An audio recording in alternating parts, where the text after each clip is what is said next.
Nagaan Waaqayyoo Waaqa jiraataa hunduma keessaniif haa ta'u, golaa fi lafa iddoo bakka jirtanitti akkam jirtu nagaa keessanii nagaa kooti. Galata Waaqayyoo maqaan Waaqayyoo kan eebbifame haa ta'u,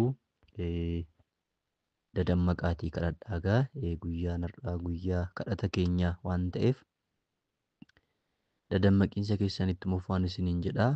Na wajjin immoo barnoota keenya akkuma beekamu gaatti fufna Waaqayyoon nu gargaara. Ergaa Yohaannis erge isa duraa boqonnaa 3 keessa jirra. Egaa boqonnaa 3 kana torbee darbee kutaa 23ffaa ilaallee turre. Kutaa 23 wantoonni ilaallee ture. Egaa kutaa 23 keessattuu kadhata deebii argamsiisu jalatti mata duree akka macaafa qulqulluutti namoonni maaliif kadhachuun isaan irraa eegama kan jedhu wantoota ijoo ta'an ibsaa turree keessattuu yaadattoo ta'ee kadhata deebii argamsiisu kadhachuuf immoo sadaffaa jalatti wantoota guutamuu qaban jennee kaasnee turre. Sadaffaa irratti keessattuu yaadattu yoo ta'e akka macaafa qulqulluutti namoonni maaliif kadhachuun isaan irraa eegama jennee sadaffaa kan kaasne karoorri fayyisuu Waaqayyoo hojiitti kan hiikamu karaa kadhataa saba Waaqayyoon waan ta'eef jennee ibsinee achiin booda immoo kadhata deebii argamsiisu kadhachuuf wantoonni guutamuu qaban maalidha yookaan wantoonni barbaachisoo ta'an maalidha jennee tokkoffaa irratti yaadattoo ta'e kan nuti kaasne laphee dhugaa fi amantii guutuu. Lapheen keenya dhugaan guutamuu qaba, amantii guutuu qabaachuu qabna jennee lammaffaa irratti maqaa Yesuusiin kadhatamuu qaba jennee sadii qabxii sadii immoo akka fedha Waaqayyootti kadhatamuu qaba jennee fakkeenya kan namoota nuu ta'an immoo kaasnee turre. Eeliyaas akka fedha Waaqayyootiif sabni gara Waaqayyootti akka deebi'uuf kadhatee Yesuus Kiristoos akkasuma immoo akka fedha Waaqayyootti yookaan jaalala Waaqayyoo abbaa raawwachuudhaaf humna akka argatuuf Maatewos 26:42 irratti kadhatee Eeliyaas immoo Eelzaabeelii fi Akaab bara sana saba Waaqayyoo irraa dugda akka galu godhanii waaqa tolfamaa akka waaqessu godhanii waan Waaqayyoo irraa sabni dugda galeef gara Waaqayyootti sabni akka deebi'uuf kadhate. Eeliyaas akka fedha Waaqayyootti waan kadhateef kadhanni isaan dhaga'ame jennee tokkoffaa moototaa boqonnaa 18:36 fi 18:21 hanga 24 ilaaluu dandeenyeerra jechaadha. Har'as egaatti fufnee arfaffaa ilaalla. Arfaffaa akka macaafa qulqulluutti namoonni maaliif kadhachuun isaan irraa eegama kan jedhu immoo kutaa 24 itti fufnee ilaalla jechaadha. Galanni Waaqayyoof haa ta'u. Maaliif yeroo jilbeeffannu obboloota koo Waaqa isa samiif dachee uume isa hunduma danda'u fuulduratti kan jilbeeffannu isa uumama mul'atuu fi mul'anne big respect kabaja dhumaa ta'uu qaba iddoo sanatti. Iddoo jilbeeffannu sanatti ultimate glory kabaja dhumaa. Waaqayyo fuulduratti yeroo jilbeeffannu wanti Waaqayyo oliin jiru barteedhaaf aadaadhaaf jilbeeffachuu hin qabnu. Inni fuulduratti jilbeeffanne sun isaa ol hin jiru. Isa kan caalu hin jiru. Kanaafuu har'a immoo isa arfaffaa isaa ilaallaa jechaadha. Akka macaafa qulqulluutti namoonni maaliif kadhachuun isaan irraa eegama kan jedhu arfaffaa jalattis qabxiiwwan jiran immoo waliin ilaalla jechaadha. Sana dura garuu kutaa tokko isinii dubbisee tanan hin kadhanna. Ergaa Yohaannis isa duraa boqonnaa 3 lakkoofsa 22. Ergaa Yohaannis erge boqonnaa 3 lakkoofsa 22 Yohaannis akkas jedhee dubbata. Nuyi waanuma isa kadhannu isa biraa hin fudhanna. Nuyi waanuma isa kadhannu isa biraa hin fudhanna. Abboomota isaa ni eegna. Waan isa gammachiisus hin hojjenna. Galannii fi ulfinni kabajni bara amma baraatti maqaa keessa jiraataa maqaa keessa humna du'aa cabse isa du'a irratti aangoo qabu isa hunduma danda'u isa hunduma injifatu maqaa keetiif ulfinnaa ta'u maqaa keetiif galannaa ta'u maqaa keetiif jajuunaa ta'u yaa Waaqayyo Abbaa yeroo kana immoo nuu kenniteerta fuuldura keetti sagalee kee waliin akka dubbannuuf carraa kan nuu kenne si'idha humna kan nuu kenne si'idha beekumsa kan nuu kenne si'idha yeroo kan nuu kenne si'idha. Fayyina kan nuuf kenne si'idha. Hundumtuu kan keeti si'ii fi ulfina keetii fi anas obboloota koo sagalee kana dhaggeeffatan kanas tokkoon keenya gargaaruun fedhaa fi jaalala kee haa ta'u. Ergamaan dukkanaa kamuu kallattii adda addaatiin nu falmu maqaa Iyesuus Kiristoositiin jireenya keenyarraa kan cirame haa ta'u. Gargaarsi kee nu wajjiniin haa ta'u. Nu gargaari, nu barsiisi, nu wajjiniin ta'i. Galanni, ulfinni, oqubaan, jajamuun, waaqeffamuun baraa hamma baraatti Abbaadhaaf, Ilmaaf, Hafuura Qulqulluuf sadan Waaqa tokkichaaf haa ta'u. Eshi galanni Waaqayyoof haa ta'u. Itti fufna barnoota keenyaa. Egaa amanaan tokko kadhachuu qofa miti kan qabu. Kadhachuu qofa otoo hin taane akka macaafa qulqulluutti kadhachuutu sirraa eegama. Akka maalittiin isiniin jedhee akka macaafa qulqulluutti. Amanaan yeroo kadhatu, yeroo fuula Waaqayyootti jilbeeffatu akka macaafa qulqulluutti kadhachuu qaba. Akka macaafa qulqulluutti kadhachuutu sirraa eegama. Maaliif akka macaafa qulqulluutti nuti kadhannoo ta'ee kadhanni keenya gatii hin qabu waan ta'eef. Maaliif akka macaafa qulqulluutti namoonni Waaqayyoo maaliif kadhatu jennee tokkoffaa maal kaasnee turre yaadattoo ta'e kutaa 20 irratti torbee ji'a tokkoon duratti Waaqayyoo waan isaan ajajeef jennee kaasnee turre. Namoonni akka macaafa qulqulluutti kan kadhatanii Waaqayyo waan isaan ajajeef, karaa raajotaa, karaa ergamootaa waan isaan ajajeef jennee kaasnee turre. Lammaffaa akka macaafa qulqulluutti namoonni maaliif kadhachuun isaan irraa eegama jennee amantoonni karaa ittiin waan Waaqayyo isaanitti dubbate ittiin dhaalan waan ta'eef. Wanta Waaqayyo nutti dubbate kan dhaallu akka macaafa qulqulluutti yeroo kadhannudha. Namoonni tokko tokko jilbeeffatanii qofaaf bu'aa tokko jireenya isaanii irratti waan fidan akka kun warra gooftaa hin qabne akkasitti kan yaadan jiru. Kun dogoggora obboloota koo. Kadhachuun gaarii ta'ee fedha Waaqayyoo keessan jira jechuun baay'ee barbaachisaadha. Sadaffaa namoonni maaliif akka fedha Waaqayyootti kadhachuun isaan irraa eegama yookaan amanaan tokko akka macaafa qulqulluutti namoonni maaliif kadhachuun isaan irraa eegama jennee sadaffaa kan kaasne immoo karoorri fayyisuu Waaqayyoo hojiitti kan hiikamu karaa kadhata saba Waaqayyoonii jedha. Kaayyoon karoorri fayyisuu oolchuu Waaqayyoo hojiitti kan hiikamu. Hafuurri hamaan kan rukutamu. Sammuun namootaa bilisa kan ba'u. Namoonni gara fayyisuu mootummaa Waaqayyoo qophaa'etti kan dhufan yoo kadhatanidha. Kanaafuu immoo kadhata isaanii deebii akka argamsiisuuf immoo maal gochuu qabu jennee wantoota ijoo ta'an kaasnee turre. Laphee dhugaaf amantii guutuun kadhachuu qabu. Maqaa Yesuusiin kadhachuu qabu. Akka fedha Waaqayyootti kadhachuu qabu. Si yaadachiisuudhaaf jennee dhaabne asirratti dhaabne jechaadha. Egaa torbee darbe kanarratti dhaabne har'a egaa kutaa 24 immoo akka macaafa qulqulluutti namoonni maaliif kadhachuun isaan irraa eegama kan jedhu arfaffaa isaati ilaala. Inni arfaffaa fi ijoon maalidhaa? Fedha Waaqayyoo keessatti argamuun kadhatamuu qaba. Kadhanni tokko gaafa kadhatamu akka macaafa qulqulluutti namoonni maaliif kadhachuun isaan irraa eegama gaafa jennu fedha Waaqayyoo keessatti argamuun kadhatamuu qaba kadhanni tokko. Kadhachuu kootiin dursa fedha Waaqayyoo keessan jira. Fakkeenyaaf Maatewos boqonnaan 6:33 maal jedha? Duraan dursitanii yaada keessan mootummaa Waaqayyoo fi qajeelummaa isaa barbaadutti hidhaa. Yaada keessan jedha. Maalitti hidhaa jedhaa? Hidhanni kan isin godhachuu qabdan jalqaba mootummaa Waaqayyoo fi qajeelummaa isaa barbaadutti yaada keessan hidhaa. Attituudii keessan hidhaa. Mootummaa Waaqayyoo, qajeelummaa Waaqayyoo isa bara baraatti hidhaa jedha.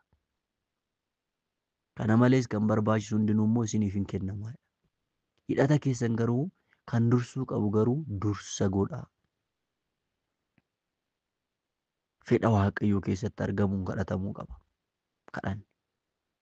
Tokkoffaa Yohaannis 3:22 kutaan amma isinii dubbises nuyi waanuma isa kadhannu isa biraan fudhannaa jedha. Waan eenyu kadhannu? Waan Waaqayyoo kadhannu. Waanuma isa kadhannu Waaqayyo biraan fudhanna gaaf jedhu garuu ittaanee jecha jiru dhaggeeffadhaa. Abboomota isaa in eegna. Waan isa gammachiisus in hojjenna.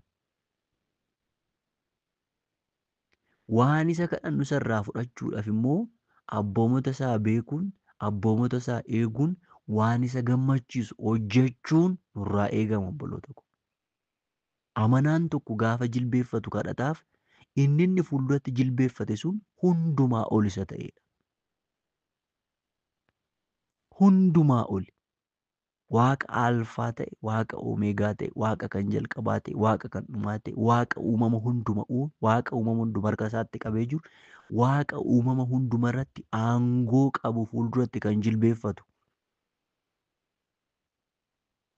Kanaaf abboomota isaa beekuu, abboomota isaa eeguu, waan isa gammachiisu hojjechuun nurraa eegama. Maaliif inni Waaqayyo waan ta'eef? Hafuura baafnee galchinu beeka. Waan amma yaadnu, waan yeroo darbe yaadnu otoo hin taane gara fuulduraatti waan yaadnu beeka. Dhuma keenya beeka. Jalqaba keenya beeka. Wanti nuti hojjennu gaariis ta'e gadhee wanti fuuldura isaatti dhokate tokko illee hin jiru. Kanaaf fedha Waaqayyoo irratti hirkachuun amanaan tokko kadhachuu qaba. Kadhanni keenya akka dhaga'amuuf gammachuu Waaqayyoof, yaada sagalee Waaqayyoof jiraachuu qabna. Gammachuu Waaqayyoo keessa jirtaa? Yaada sagalee Waaqayyoo keessa jirtaa? Ishi raajoonni sitti haa raajan. Barsiifnis gara kee haa dhufu. Wanti gurguddaan sii ta'a siin haa jedhamu. Gammachuu Waaqayyoof jirtaa? Yaada sagalee Waaqayyoo keessa jirtaa? Jira. Yaaqoob 5:16 dubbisaa. Faarsaa 34:13-14 dubbifadhaa. Hunda isaa waliin ga'uu hin danda'u waan ta'eef. Egaa fedha Waaqayyoo keessatti argamuun kadhatamuu qaba yeroo jennu arfaffaa kana jalatti qabxiileen ilaallu jira. 4 qabxii tokkoffaa wanti nuti ilaallu. Kadhanni Musee deebii kan argateef ajajamuun akka sagalee Waaqayyootti waan deddeebi'eef.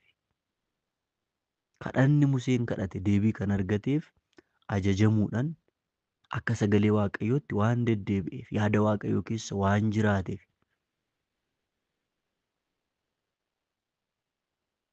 Fakkeenyaaf Ba'uu boqonnaa 33:17 dhuftanii gaafa laaltan Waaqayyo yommus Museedhaan ati ana duratti faara tolaadhaan waan ilaalamteef ana duratti faara tolaadhaan laphee Waaqayyootti itti boqate Museetti.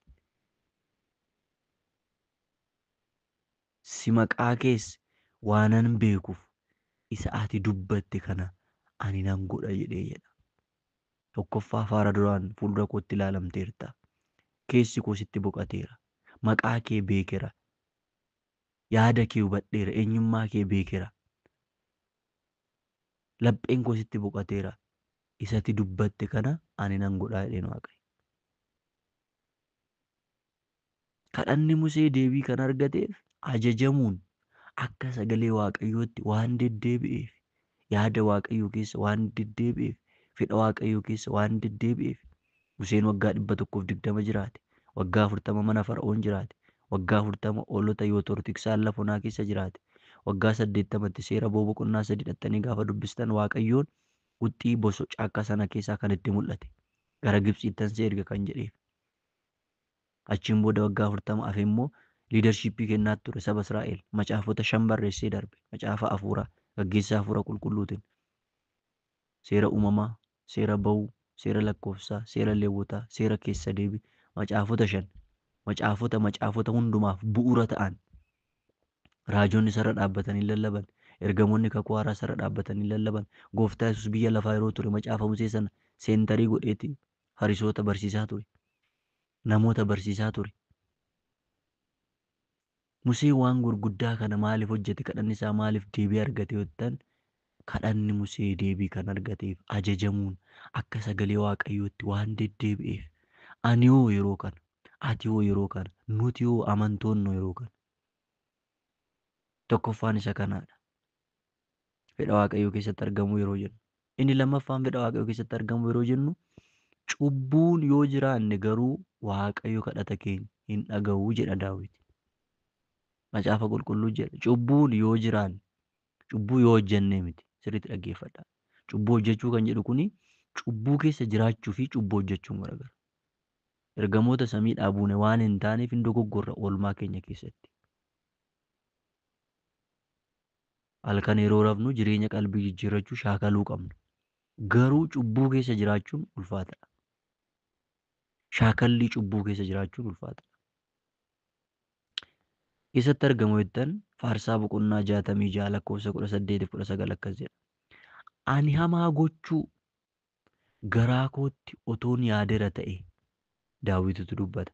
Ani hamaa gochuu garaa kootti otoo yaadera ta'e, gooftichi matumaa hanan dhaggeeffatu ture jedha. Namoota itti yaadanii hamaa godhan, namoota cubbuu keessa jiraatan, namoota parpazilii cubbuudhaaf of kennanii waan sana mo'achuu otoo danda'anu beekaa daandii jalaa deeman Waaqayyo kadhata isaanii hin dhaga'u. Jireenya keessatti dadhabuu isa jedhu miti. Jireenya keessatti humna dhabuu isa jedhu miti. Namoota waan ta'aniif hin dadhabne. Abrahaan dadhabeera. Uumama 16 irratti gara Aggaar seeneera. Daawit dadhabeera. Oriyoon ajjeechiseera. Haadha manaa Oriyoon fudhateera. Daawit garuu akka laphee koo nama garaa koo Waaqayyo jedheenira. Hin dadhaba namni hin dogoggora iddoo tokkotti karaarraa goruu danda'a. Garuu itti yaadee beekaa cubbuu keessa namni jiraatoo ta'e Waaqayyo kadhata sana dhaga'u. Waaqayyo garuu dhuguma na dhaga'eera. Sagalee kadhata kootis yaadaaf anaaf qabeera jedha. Otoon garaa kootti hamaa yaadera ta'e gooftaan matuma na dhaggeeffatu jedhe. Yaaqoob boqonnaa 4:3. Yoo kadhattan immoo yaada hamaadhaan waan kadhattaniif jedha Yaaqoob. Yoo maal gootan yoo kadhattan yaada hamaa, ilaalcha hamaa, garaa keessan keessa waan hamaatu jira, jibbatu jira, qiimitu jira, cubbuutu jira. Yaada hamaadhaan waan kadhattaniif hin fudhattanii jedha. Isin kajeellaa keessan ittiin ba'uudhaaf yaaddaniin kadhattu. Fedha keessan raawwachuuf kadhattu. Kanaafuu hin fudhattani. Kanaafuu waan kadhattan sana biraan geessan. Wanti kadhattan sun foon hin uffatu. Maaliif? Yaada hamaadhaan kadhattu. Obboloota koo jechi kun maaliif keessa kootti akka ulfaate hin beekan. Yeroo jilbeeffattan isa hundumaa ol ta'e fuulduratti jilbeeffattu obboloota koo. Isa uumama hundumaa fide. Isa uumama hundumaa harka isaatti qabe. Isa uumama hundumaa dabarsee ofii isaatii darbee jiraatu. Isa jalqabni isaa hin beekamne. Isa dhumni isaa hin beekamne. Isa below our imagination ilaalcha keenyaaf yaada keenya ol isa ta'e Waaqayyo fuulduratti kan jilbeeffattan. Amaleeffannaa aadaan godhinaa kadhate yeroo kadhattan. Kanaaf fedha Waaqayyoo keessatti argamuun kadhatamuu qaba kan jedhu kun 4 qabxii 2 kan nuti ilaallee cubbuun yoo jiraanne garuu Waaqayyoon kadhata keenya hin dhaga'u jedha Daawit. Inni sadaffaan Waaqayyoon Israa'eloonni yeroo Waaqa tolfamaa waaqessanitti kadhata isaanii hin dhageenye ture. Waaqa tolfamaa, Waaqa isa sirrii, Waaqa isa galaana hiree isaan dabarse, Waaqa isaan isaan ceesise. Isarraa dudda galanii gaafa isaan Waaqa tolfamaa waaqessan Waaqayyo isaan hin dhageenye ture. Laphee keenya keessa wanti Waaqayyo caalu jira, wanti gooftaa nutti caalu jira obboloota koo. Wanti biyya lafaa kun, wanti yeroodhaaf ta'e kun, wanti gooftaa nutti caalu jira. Wanti gooftaa caalu jireenya keenya keessa yoo jiraate na amanaa Waaqayyo kadhata keenya hin dhaga'u. Israa'eloonni yeroo isaan Waaqa tolfamaa waaqessanitti kadhata isaanii hin dhageenye. Isaayyaas boqonnaa 1 lakkoofsa 15-16 isinii dubbisa. Macaafa Isaayyaas raajichaa boqonnaa 1 lakkoofsa 15-16. Yommuu isin harka keessan gara kootti bal'iftanii kadhattan, ani immoo gara keessan hin ilaalu. Waaqayyotu dubbata bara. Yeroo isin harka keessan bal'iftanii gara kootti maal gootan? Na kadhattan. Ani immoo gara keessan hin ilaalu jedha. Maaliif sababni isaa jettan? Harka keessan keessa dhiigni waan guuteef kadhata yoo baay'iftan iyyuu ani isin hin dhaga'u. Mashees dunuuf kadhee miti obboloota koo kan irraa ajaa jiru macaafa qulqulluu barreeffameen isinitti himaa jira. Obboloota koo Waaqayyoon Waaqa qulqulluudha. Waaqayyoon Waaqa dhugaadha. Waaqayyoon abbaa firdii qajeelati. Harka keessan bal'iftanii gara kootti yoo kadhattan ani immoo gara keessan hin ilaalu. Yaada keessan sana hin fudhu, kadhata keessan sana hin ilaalu, itti hin xiyyeeffadhu. Sababbiin isaa maaliin? Harka keessan keessa dhiigni waan guuteef. Harka keenya keessa cubbuun jira. Harka keenya keessa waan hamaan jiraa? Harka keenya keessa jireenyi sagalee Waaqayyootiin faallaa ta'e jiraa? Waaqayyo gara kadhata keenyaa ni ilaala. Kadhata yoo baay'iftan iyyuu ani isiniif hin dhaga'u jedha.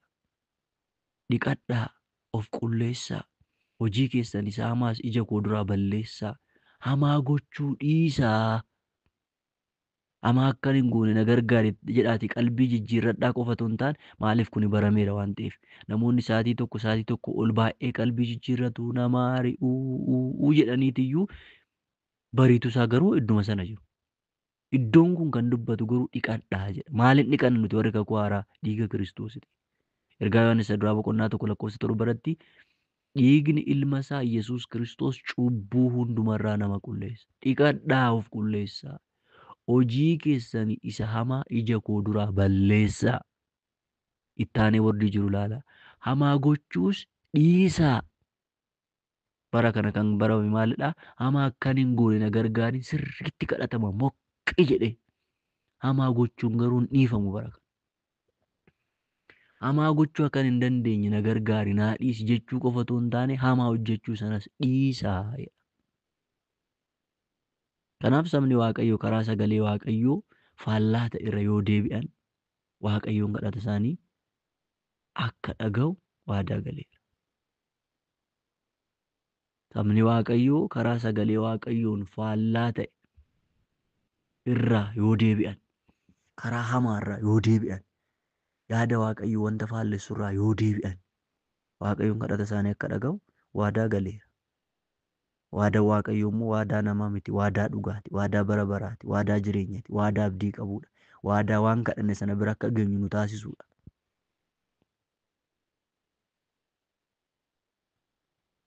Macaafa seenaa baraa isa 2:7 akkas jedha. Sabni koo warri dhuunfaa koo ta'an kun gad of deebisanii ana barbaaddatanii karaa isaanii isa hamaa irraa deebi'anii. Bara kana waldaa onlaayiniis ta'e obboloota koo waldaa kiristaanaa ishii lafarraas kan guute karaa hamaarraa kan deebi'u na gargaari jedhamee kadhatama malee aakshiniin hin fudhatamu.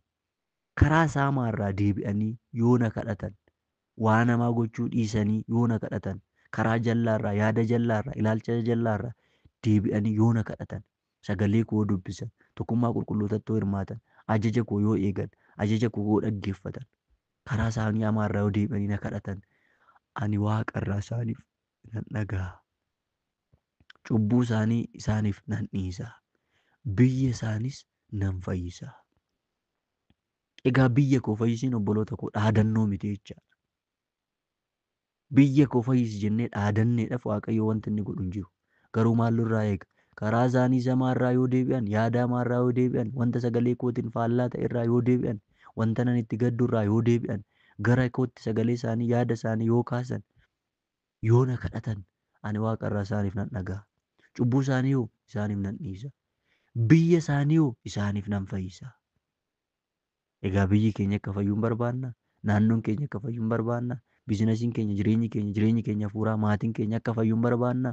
Yaada hamaarraa deebinu, karaa hamaarraa deemnu, jireenya hamaarraa deebinu, jireenya hamaa isa keessi keenya dhugaa nuu bahu, isa Waaqayyo fuulduratti kun dadhabina kooti jennu sanarraa deebinu. Lammaffaa seenaa baraa boqonnaa 6:36 dubbifachuu dandeessu. Keessattuu Luqaas boqonnaa 18:14 maal jedhaa? Egaa isa farisicha sanarraa namichi qaraxa fuudhu kun Waaqayyo duratti qajeelaa ta'ee gara mana isaatti akka deebi'e isinittan hima. Kan ol of qabu hundinuu gad hin deebifama. Kan gad of deebisu immoo ol hin qabamaa jedha. Iddoo kanatti farisichaaf qaraxicha kan jedhu kun Luqaas boqonnaa 18 kaastanii yoo laaltanii namoota lama argitu. Tokko nama farisiya ta'edha. Nama sagaleen eega jedhudha. Ani sagalee waan nan eeguuf, kurnoo koo waan nan kaffaluuf, waan barbaachisu waan nan eegduuf, akka cubbamaa kanaa waan nan gooneef jedhee of tuulaa kadhateedha. Waaqayyo kadhata sana hin dhageenye. Qaraxxuun sun garuu fagoodhaa gara Waaqayyootti illee ija isaa ol kaasuu hin dandeenye. Ana nama cubbamaa jedhee laphee garraamummaatiin cubbuu isaa bilisa baaseen kadhateedha. Kanaaf cubbuun saba Israa'el akka Waaqayyoon biraa dhiifama argatuuf dursa lubichi cubbuu isaaf Waaqayyo biraa dhiifama akka argatu gara isaatti kadhata jechaadha. Kakuu moofaa keessatti saba Israa'eliif cubbuun akka dhiifamuuf lubni tokko gara Waaqayyootti gaafa siqu jalqaba ofii isaatiif dhiifama kadhata. Jalqaba ofii isaatiif gara Waaqayyootti bu'a. Ba'uu boqonnaa 26 lakkoofsa 33 gaafa laaltan ati gola sana hokkoowwan jalan in dirta. Sanduuqa kakuu sana immoo gara golgaa kana keessatti in fidda. Golgaan sun immoo iddoo isa qulqullaa'aadhaa fi isa hundumarra qulqullaa'aa jidduutti gargar isiniif hin ba'aa hin hiraa jedha. Kanaaf obboloota koo firoottan koo Waaqayyoon jireenya keenya keessatti deemsa keenya keessatti baagala keenya keessatti yaada Waaqayyoo keessa akka jiraannu barbaada. Fedha Waaqayyoo keessatti argamuun akka kadhannu barbaada. Kanaaf kadhanni Musee kan deebii argate. Cubbuu keessa yoo jiraanna ta'e cubbuu shaakalli cubbuu keessa deddeebinoo ta'e Waaqayyoon kadhata sanaaf iddoo hin kennu. Maaliif Israa'eelota irratti Waaqayyo ka'eera. Waaqa tolfamaa gaafa waaqessanitti ka'eera. Itoo arganuu du'a hangafa ajjeesee isaan baasee dinqii hojjetee isaan baasee galaana Eertiraa isaanii firee lafa onaa keessa isaan gaggeessee gaafa isaan garuu Waaqayyo kanarraa dugda galan Waaqayyoon obboloota koo kadhata isaanii hin dhageenye. Kanaaf kadhanni koo akka dhaga'amu, kadhanni kee akka dhaga'amu, kadhanni keenya akka dhaga'amu gara Waaqayyootti siquu qabna. Yaada Waaqayyoo keessa jiraachuu qabna. Fedhaa fi akeeka Waaqayyoo keessa jiraachuu qabna. Ofii keenya Waaqayyoof dabarsinee kennuu qabna. Mana keenya, jireenya keenya, hojii keenya, biizinasii keenya, maatii keenya, biyya keenya, addunyaa kana Waaqayyoon akka yaadatuuf harka isaa keessa kaa'uu qabna. Egaa kutaa 24 asumarratti dhaabna. Tarii akka macaafa qulqulluutti namoonni maaliif kadhachuun isaan irraa eegama kan jedhu shanaffaa isaa immoo torbeettaantu ilaalla. Dhumarrattis osoo addaan hin kutin kadhanni keenya akka dhaga'amuuf kadhachuu qabna kan jedhu immoo torbee ittaanu ilaalla. Kadhanni keenya sirriitti akka dhaga'amuuf osoo addaan hin kutin kan kadhachuu qabna. Amma wanti nutti dubbanne sun ija godhatutti waadannuuf galame sun amma ija godhatutti wanta Waaqayyoon karaa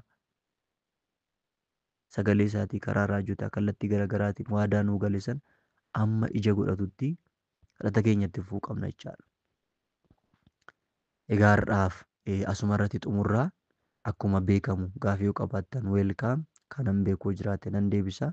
Kanan hin beeknoo jiraate immoo jireenyan isa fuurani sagalee Waaqayyootiin abboota na caalan gaafadheen isinii deebisaa.